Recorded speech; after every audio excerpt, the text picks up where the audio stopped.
할렐루야. 함께 따라서 하면 좋겠습니다. 제자들을 섬기신 예수님. 또 한번 하겠습니다. 섬기러 오신 예수님. 오늘 제목으로 함께 말씀을 나누려고 합니다. 우리가 이번 고난주간 주제로 예수님, 나의 예수님. 예수님이 과연 누구신가? 그 예수님은 어떤 분이신가? 또 그 예수님은 나를 위해서 무엇을 하러 오셨는가? 이런 내용을 함께 나누면서 은혜를 받는 시간입니다.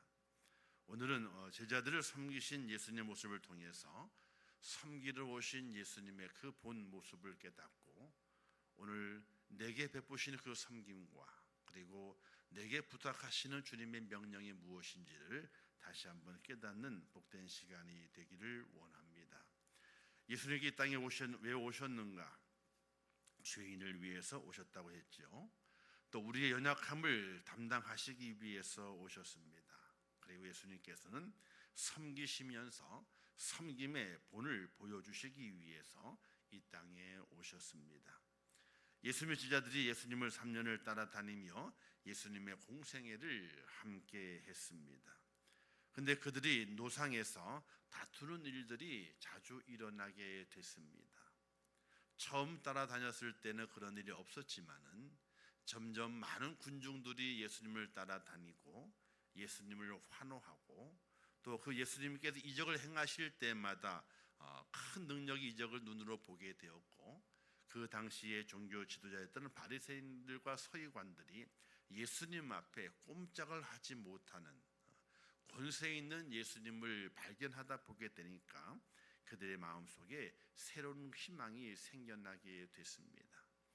처음에 단순히 주님을 따라다녔을 때는 좋은 말씀을 듣고 또 교훈을 얻는 것으로 만족하는 그들이었지만은 예수님께서 많은 군중을 몰고 다니고 그 당시의 종교 지도자 권세 있는 자들을 굴복시키는 것을 바라보면서 좋은 때가 올 수 있겠구나, 그런 마음이 그들 속에 생김을 통해서 그들이 노상을 다닐 때마다 주님과 조금 거리가 두었을 때마다 주님 앞에 좀 더 가까이 가려고 하는 또 주님 때문에 좀 앞서고 싶은 그런 마음들이 있어서 노상에서 다툼이 일어난 것을 볼 수 있습니다. 우리가 이 권세 있는 자들의 사진 촬영 현장을 보게 되면요, 참 그 위치가 중요합니다. 가장 중심에는 가장 힘 있는 자가 중심에 서고요, 그 옆에는 2인자, 3인자, 가장 옆에 있는 자가 그 힘을 나누어 갖고 있는 그런 것을 상징한다고 이야기하게 되죠. 간혹 북한의 김정은이 이제 여러 자기들의 자기 이제 부하들과 사진 찍는 모습이 있지 않습니까? 그런데 어떤 사진에는 옆에 있다가 어떤 사진에는 저 멀리 가 있어. 그러면 어떻게 판단합니까? 이 사람이 권력 순위에서 밀렸구나, 이렇게 그 사진을 보고 판단을 하지 않습니까? 마찬가지로 아마도 제자들도 12명이나 되었는데 주님이 다니시게 될 때에 그들이 주님께서 가까이 가게 되면 내가 좀 더 돋보이겠구나, 이런 마음도 있었을 겁니다. 주님이 어떤 일을 행하시게 될 때 그 옆에 내가 가까이 있게 되면 내가 좀 더 주님과 가까운 편에 서 있는 거구나, 이런 그런 마음의 욕심을 가질 수 있었습니다. 그래서 노상에서 왜 다투었던가? 아마도 주님께 가까이 가는 위치, 좀 더 앞서고 싶은 그런 마음 때문에 다른 제자들과 어깨 싸움을 하지 않았던가, 이런 생각을 가지게 됩니다. 좀 더 앞에 서려고. 그러면서 다툼이 일어나게 되었는데 그 다툼은 오직 한 가지였습니다. 가버나움에서 주님께서 물으시게 되죠. 너희가 노상에서 직론하는 것이 무엇이냐? 그들이 말을 하지 못하게 되니까 예수님이 이렇게 말씀하시게 됩니다. 누구든지 무사람의 첫째가 되고자 하면 무사람의 끝이 되고 무사람을 섬기는 자가 되리라. 그렇게 말씀하시면서 어린아이 하나를 데려다가 이렇게 세우시고 말씀하십니다. 어린아이를 영접함이 나를 영접함이니라, 이렇게 말씀하십니다. 근데 그 말씀에 잘 깨닫지 못합니다. 어리석어서, 아니 욕심이 그들 마음속에 새로운 욕심, 예수님께 정말로 권세자가 됐을 때에 우리가 내가 좀 더 앞서야 되겠다는 그 욕심이 생각을 멈추게 만들고 깨닫지 못하게 만듭니다. 그래서 마가복음 9장에 그것까지 말씀하셨는데 마가복음 10장에 또 한 번 예수님께서 말씀하시는 내용이 있습니다.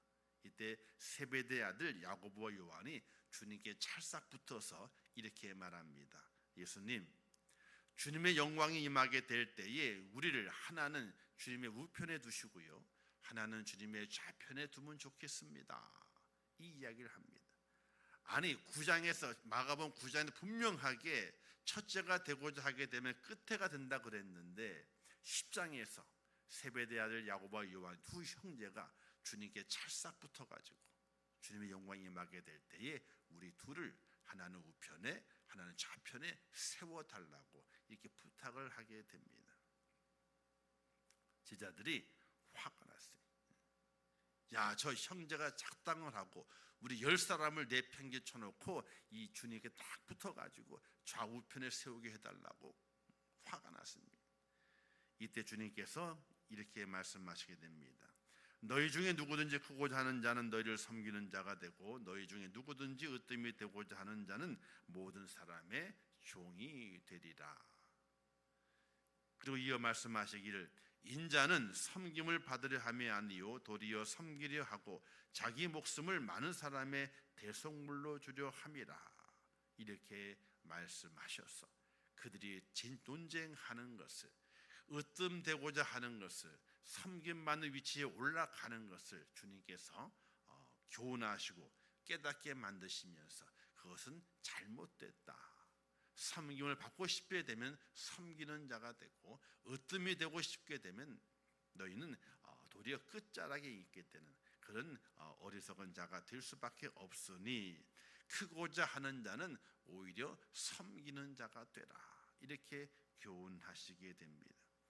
세상에는 힘이 있는 자가 섬김을 받습니다. 그렇잖아요? 어떤 자리에 행사 갔을 때에도 힘 있는 자가 가운데 자리를 차지하고 앉습니다.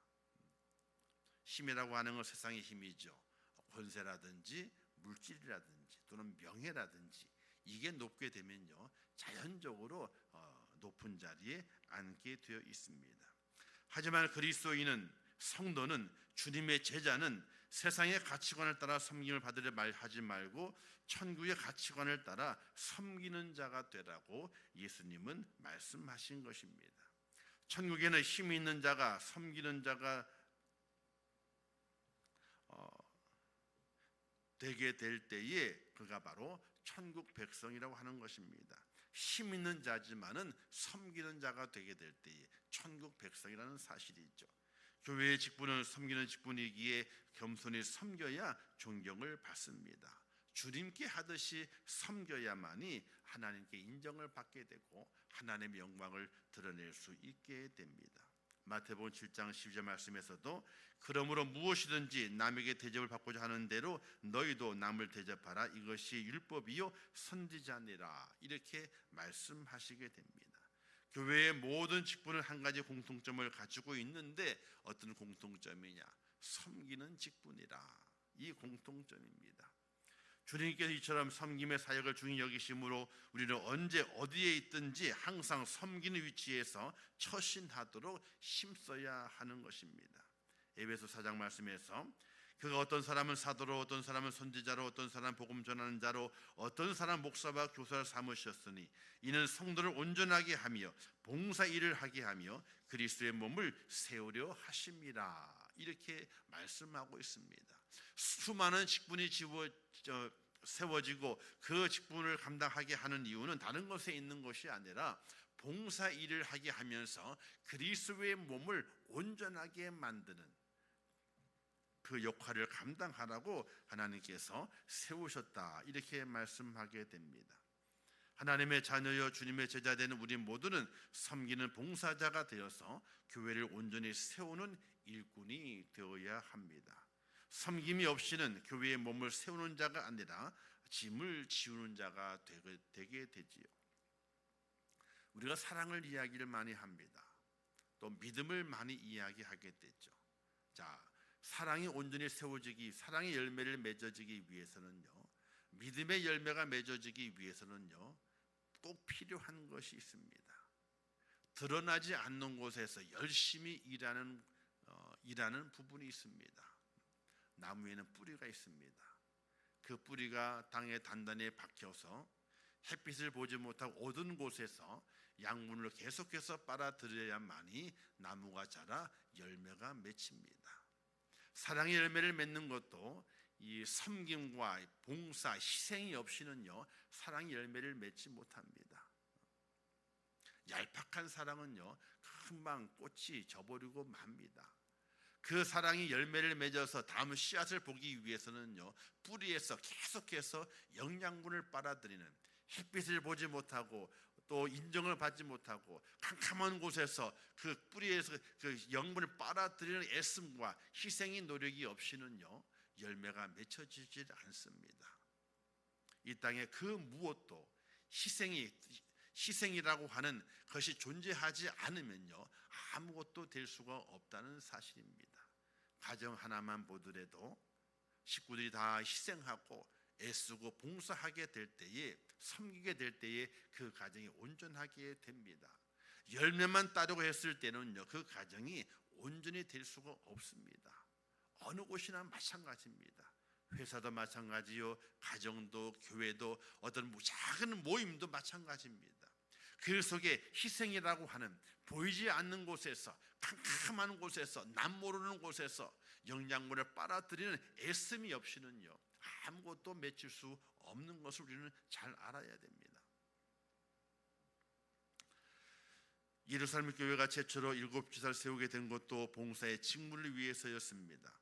세상의 정신을 따르는 이들은 다른 사람 위에 군림하려 하고 상정과 부리는 자가 되는 것을 좋아하지만 성도는 자신의 사회 지위가 어떠하든지 항상 섬기는 자세로 살아야 된다는 것입니다. 어떤 자리에서 사회적 지위가 어떠하든지, 내 삶이 어떠하든지, 어떤 위치에 있든지 섬기는 자세로 사는 것이 바로 성도의 모습이라고 하는 사실입니다. 자, 이제 본문으로 돌아가서, 오늘 본문은 너무나 유명한 말씀이죠. 주님께서 잡히시기 전날 밤에 유월절 잔치를 배설합니다. 그리고 떡을 나누고 포도주를 나누면서 자신의 살과 피를 함께 나누는 귀한 예식을 거행하면서 자신의 죽음을 예표하게 됩니다. 그것을 먹고 마시는 자, 즉 믿는 자는 산다고 하는, 영생을 얻는다고 하는 위대한 진리를 선포하신 이후에 그 주님께서 대야에 물을 받으시고 또 허리에 수건을 차신 이후에 제자들을 다니시면서 그들의 발을 씻겨 주시게 됩니다. 그리고 이렇게 말씀하시게 되죠. 내가 주와 또는 선생이 되어 너희 발을 씻었으니 너희도 서로의 발을 씻어주는 것이 옳으니라. 내가 너희 행함 같이 너희도 행하게 하려 하여 본을 보였노라. 이렇게 말씀하시게 됩니다. 섬기는 정신으로 사는 정치인이나 권세자들은 권력을 남용하지 않습니다. 섬기는 정신으로 기업을 경영하는 사람들은 폭리를 취하거나 근로자의 몫을 착취하지 않습니다. 어떤 일을 하든지 이 정신을 가지고 섬기는 사람들은 자신의 유익보다 남을 먼저 생각하기에 세상을 새롭게 만들고 아름답게 만들게 됩니다. 남보다 자신 높아지려 하는 생각에서 문제가 발생하게 되죠. 주님의 제자들도 이러했으니 오늘 대다수의 성도들도 아마도 그런 생각, 제자들과 똑같은 생각이 우리의 생각 속에 있을 줄 압니다. 없는 것이 이상한 겁니다. 당연히 높아지고 싶은 마음, 섬김을 받고 싶은 그런 마음이 생길 수 있습니다. 그러나 그 자세는 예수 그리스도의 자세가 아니요 성도의 자세가 아니라는 사실입니다. 성도는 섬기는 자가 되기를 힘써야 됩니다. 이것이 제자의 삶인 것입니다. 예수님께서는 섬기기 위해서 자신의 목숨까지도 내어주셨던 것을 우리는 깨달아야 됩니다. 마태복음 10장 45절 말씀에서 인자가 온 것은 섬김을 받으려 함이 아니라 도리어 섬기려 하고 자기 목숨을 많은 사람의 대속물로 주려 함이니라 이렇게 말씀하셨습니다. 예수님은 어느 정도까지 섬김을 보여주셨는가? 자기 목숨까지 내어주는 그 섬김을 오늘 우리에게 보여주신 것입니다. 목숨을 다하는 섬기는 것이 하나님 나라의 가치관입니다. 이렇게 섬길 수 있는 자가 천국에서 큰 자라 여겨진다는 겁니다. 으뜸이 되는 모든 사람의 종이 되어 주인에게 하듯이 섬기라고 말씀하게 됩니다. 사람들은 다스리기를 원하나 섬기려 하지 않습니다. 그것은 자존심 때문이요 교만 때문인 것입니다. 이런 내가 죽어야 남을 섬길 수 있습니다. 겸손해져야 섬길 수 있습니다. 남을 사랑해야 섬길 수 있습니다. 이런 사람이 자기를 부인하고 자기 십자가를 지고 예수님을 따르는 것입니다. 우리가 주님을 믿고 예수님을 따른다고 말합니다. 그렇다면 과연 나를 죽이고 있는가를 생각해 봐야 됩니다. 내 목숨을 내놓으면서 섬김의 길을 걸어가고 있는가를 생각해 볼 수 있어야 됩니다. 주님을 따르는 자들이 걸어가는 길은 제자의 도는 자기 부인과 십자가를 지는 주님을 쫓는 것입니다. 마가복음은 하나님의 아들이신 예수 그리스도를 통해서 죄인이 구원받게 된 기쁜 소식을 기록된 책입니다. 그 책에서 중요 여기는 것은 섬김을 말씀하게 됩니다. 우리 주님의 섬김, 그리고 생명까지 내어놓으시는 그 섬김, 나를 위한 그 섬김, 그 섬김을 통해서 우리가 어떤 길을 걸어가야 하는지를 깨닫는 지혜로운 하나님의 사람이 될 수 있기를 주님의 이름으로 축원합니다.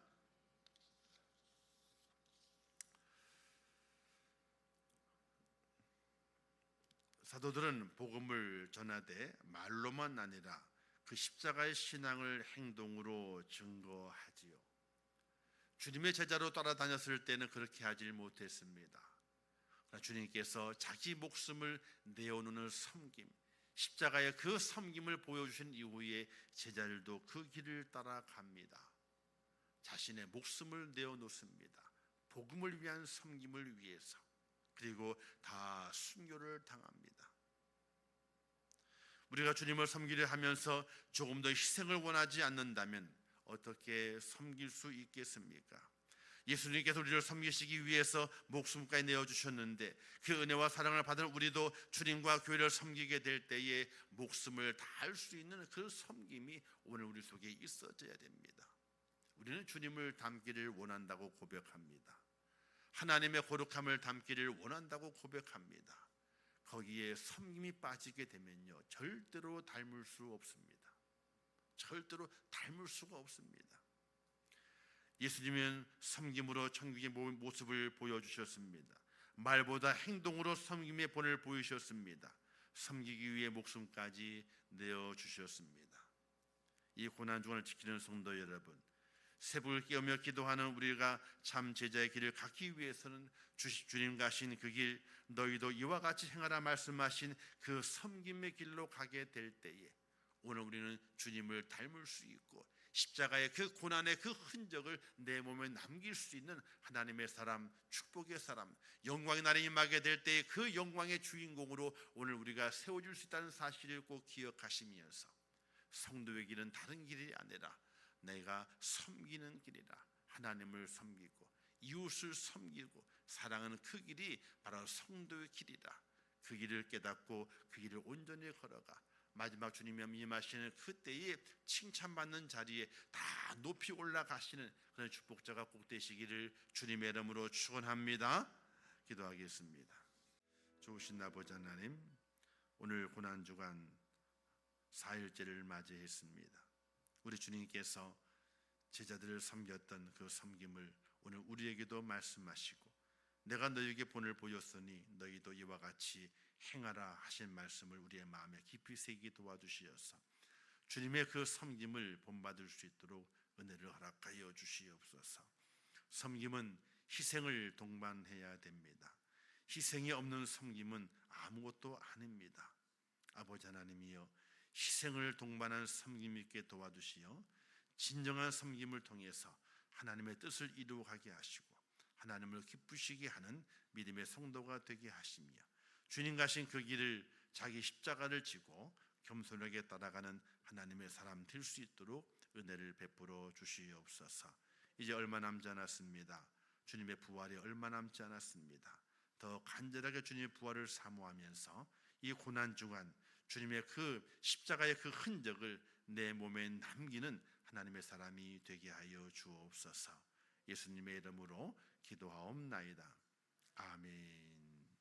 지금은 우리 주 예수 그리스도의 은혜와 하나님 아버지의 크신 사랑하심과 성령님의 감화 감동 위로 축복 교통하신 역사가 고난 주간을 지키며 죄진에 올라와 기도하며 주님의 그 놀라우신 이 땅의 생애를 공부하며 배워가며 교훈 받으며 주님처럼 살기를 다짐하는 우리 임종교회 모든 성도들 머리 위에와 그들의 가정과 자녀들과 모든 기도의 제목들 위에 이제부터 영원토록 함께 있을지어다.